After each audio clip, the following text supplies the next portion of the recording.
Marcus Green is a good father. He is 44 years old. He works hard. He shows up. He prays with his children at night. He is the kind of father people trust. He has 3 children. Deshaun is 16, Aaliyah is 12, Jordan is 8, and Marcus has never once deliberately taught any of them how money works. Not budgeting, not debt, not saving, not why the family says yes to some things and no to others.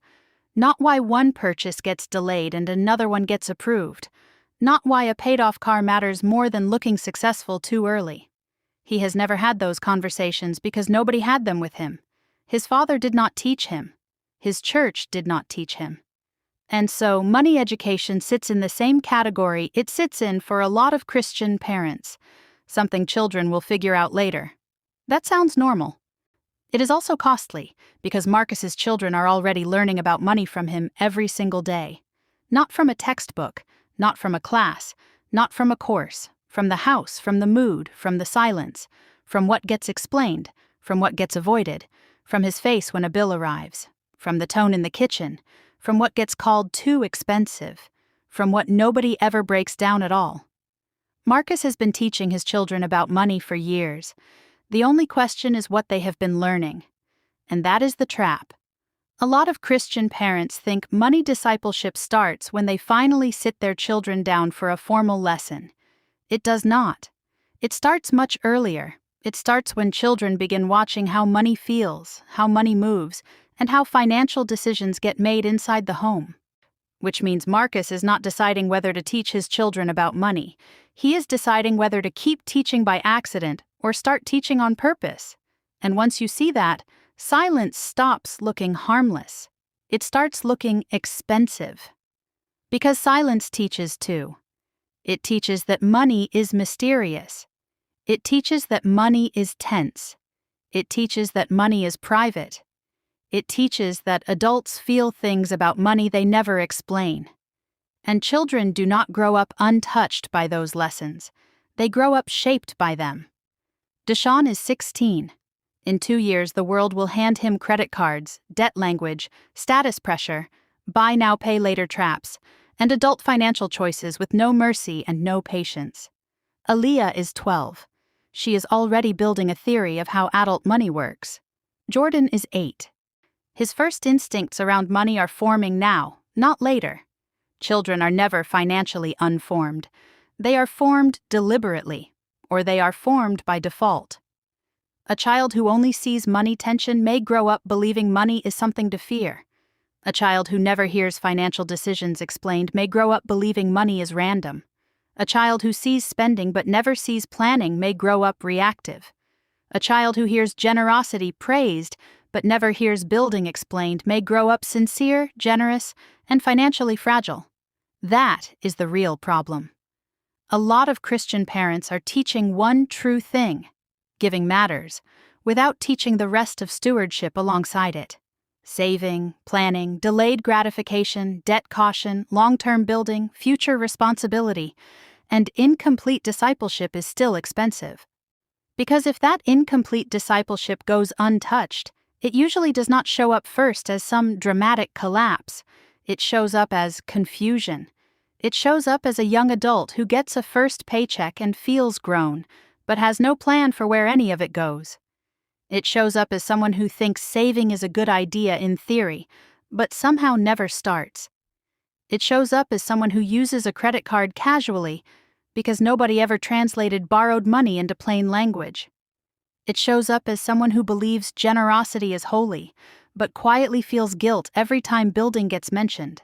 It shows up as someone who feels stress around money without knowing whether that stress came from their current financial reality or from the emotional atmosphere they grew up inside. Because what a child absorbs in your house often becomes what feels normal in adulthood. If secrecy feels normal, they may hide. If pressure feels normal, they may avoid. If improvisation feels normal, they may drift. If shame feels normal, they may keep money mistakes in the dark longer than they should. And that is where the damage compounds, not only in the numbers, in identity. Because a child who grows up thinking money is confusing and tense often becomes an adult who unconsciously backs away from the very habits that would have brought them peace. That adult may still love God, still work hard, still want to do the right thing. But wanting the right financial life and knowing how to build it are not the same thing. That is why Marcus cannot tell himself, "My kids will figure it out later." Later is when the bill comes due for whatever was or was not translated earlier. Later is when Deshaun starts signing things. Later is when Aaliyah starts wanting independence. Later is when Jordan begins copying what felt normal before he ever had language for it. And by then, Marcus is no longer introducing the lesson. He is trying to undo one. So this is not mainly a guilt conversation. It is a stewardship conversation. Marcus is not a bad father. He is a father who needs to realize that his home is already discipling his children about money, whether he intended it or not. And once he sees that, the question changes. Then it is no longer, "Should I talk to my kids about money someday?" Now it becomes, "What do I need to start saying while they are still listening?" And here is the part most parents miss. By the time you finally decide to teach money, your child already has money instincts forming. That means the first lesson many children learn is not what money is, it is what money feels like. Before children understand budgets, interest rates, or retirement accounts, they understand atmosphere. They know whether money feels calm or chaotic. They know whether a bill arrival changes the room. They know whether an unexpected expense creates a manageable inconvenience or a household mood shift. They know whether parents seem to handle money or whether money seems to handle the parents. Jordan may not know what a credit card balance is, but he knows Marcus's face when the statement arrives. He knows the sound of the kitchen. He knows the speed of the room. He knows whether money feels handled or feared. Because money anxiety is often absorbed before it is ever explained. A child can learn that money feels heavy years before learning why. And once money feels heavy early, adulthood gets harder. Not because the child lacks intelligence, because every later financial decision gets filtered through an emotional system already trained to tighten. That is the first lesson many children learn: what money feels like. The second lesson is what money is for, not in theory, in pattern. If every dollar disappears immediately, children learn that money is mainly for spending. If giving is visible but saving is invisible, they may learn that generosity matters, but planning stays abstract. If parents buy quickly, react quickly, and decide emotionally, children learn that money moves fast and disappears fast. If parents compare, wait, save, plan, and explain, children learn that money can be directed. Aaliyah already has a theory about money. She may not be able to explain it cleanly yet, but she has one. She has learned whether the family plans or improvises, whether wants and needs live in different categories, whether saving is real or just something adults say, whether "we can't" means "not now" or "we never planned." That theory did not come from a lecture. It came from living in the Green household.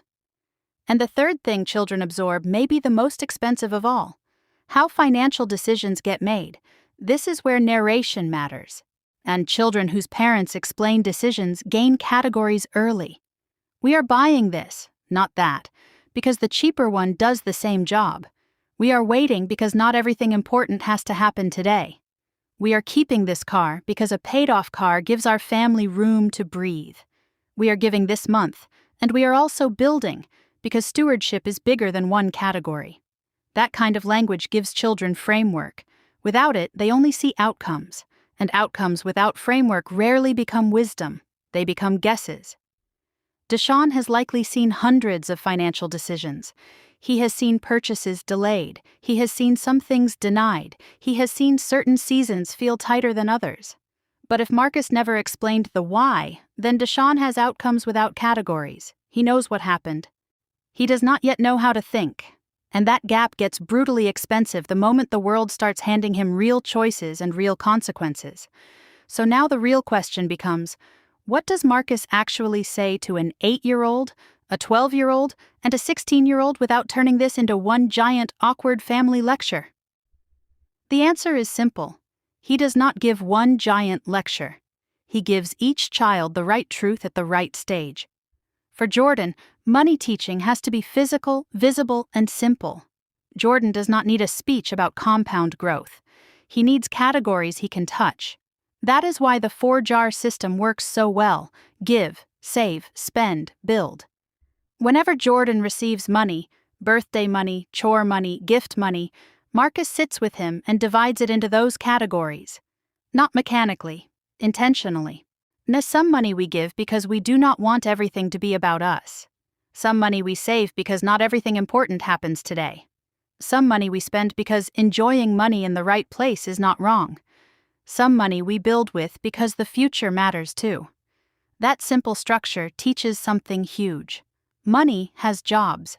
Many adults still live as if money has one job: disappear. Jordan needs to learn early that money can be assigned before it vanishes. And it should be tactile. He should move the bills himself.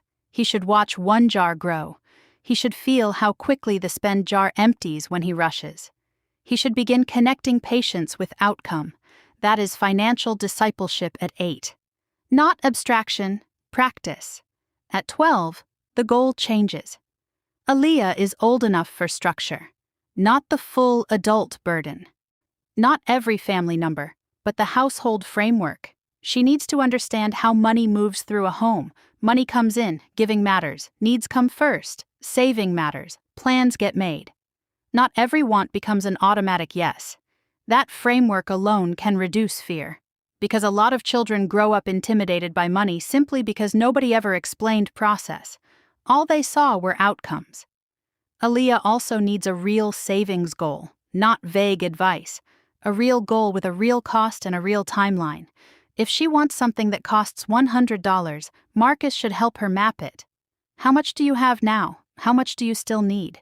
How much can you set aside each week? How long will it take if you stay consistent? What will you have to say no to in the meantime? That matters because she is not just hearing. Be patient. She is learning how patience gets organized, and that lesson compounds far beyond one purchase. At 16, the tone shifts again. Now Marcus needs to stop speaking in hints and start speaking plainly. Mystery is no longer helpful. Deshaun is close enough to adult life that clarity becomes a gift. Marcus needs to sit down with him and say something like this: "Let me tell you what I wish someone had told me earlier. Debt feels small at first and expensive later. Credit cards are dangerous when they become normal. Emergency savings buys you options. Retirement matters long before you feel ready for it. And your first paycheck will disappear fast if you do not tell it where to go."